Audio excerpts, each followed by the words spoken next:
Michael, thank you again for sitting down with True Crime News Weekly to talk about the Federal Treasurer and member for Kooyong, Josh Frydenberg. I think a lot of people and a lot of Australians would be very interested to hear about why Josh Frydenberg is literally trying to take your house of 20 years, your memories. Why is he trying to take it? In short, because I've mortally offended him, and he's, I don't know if I can say this on film, but he's a bully, and he wants to make me pay. He's told numerous people I know personally that he wants to make me pay for this. So that's the other side of the question is why has he got this opportunity to do this? It's because I'm absolutely desperately concerned about the climate crisis and the urgency of that. It is such a crisis that we need to respond with emergency scale and emergency speed. And as part of that, we need to pull every lever that we can get our hands on, no matter how obscure or unlikely or quixotic, as many people have described me. One of those levers that I had the opportunity to pull and that no one else was doing was to challenge Mr. Frydenberg after the last election on his right to be my representative. Now, obviously, at that time, the Parliament was very, close to a hung Parliament. Numbers on the floor were flying, left, right, and centre in different directions because of Section 44. Effectively, what you've done here is tried to hold your local member to account, which is part of any participatory, liberal democracy. He's now looking to seek revenge on you for daring to hold him to account. How does that make you feel? Like, you, as a volunteer of 10 years, you've put so much work into it. How does that make you feel? I don't really have words for it. It's been a long 2.5 years. It's been enormous stress. It's been mortifying. It's taken a huge toll on my wife's health too, and she already had some health problems. This has just aggravated them enormously. I wrote an article in Australia that basically described, I'd heard this term, one rule for the rich, one law for the rich, one for the poor. This absolutely crystallises that for me. It also, it brings in other aspects with the unfairness of the techniques that Frydenberg has used to try and squash me, the links to the Murdoch press and the repression they've executed on me, even what I call friendly fire, where I expected pushback from the right, but I didn't expect pushback from, if you like, my side of politics that sees this emergency, and that is just because of the power the Murdoch press has to scare these people. Now, you've been branded as an anti-Semite by the Federal Treasurer, and we know that's a dirty word that is thrown around to anyone that dares to hold anyone to account. It's a simple, it's an insult for so many. It is absolutely disgusting, despicable, beneath the man who is our deputy leader and obviously wants to be Prime Minister of Australia, absolutely beneath him.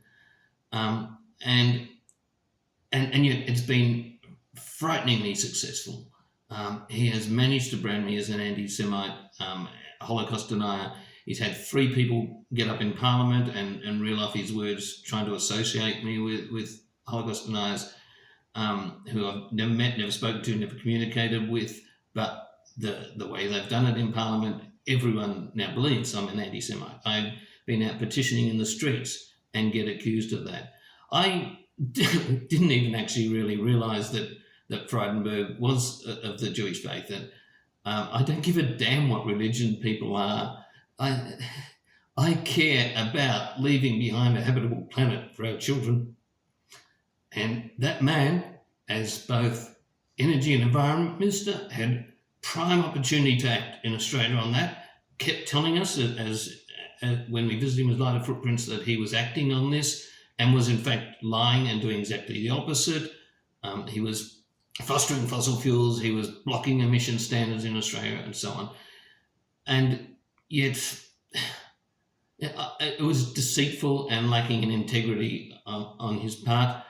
And it was that same deceit and lacking integrity that I saw in his denial of his vulnerability under, or his exposure under dual citizenship, which again, I don't give a damn about, but if it helps get Australia a better climate result, I was willing to take that challenge on his integrity. And that's the fault. This, not only Environment and Energy Minister, but now Deputy Leader and Treasurer of Australia, who could be better placed to act on this other than maybe the Prime Minister?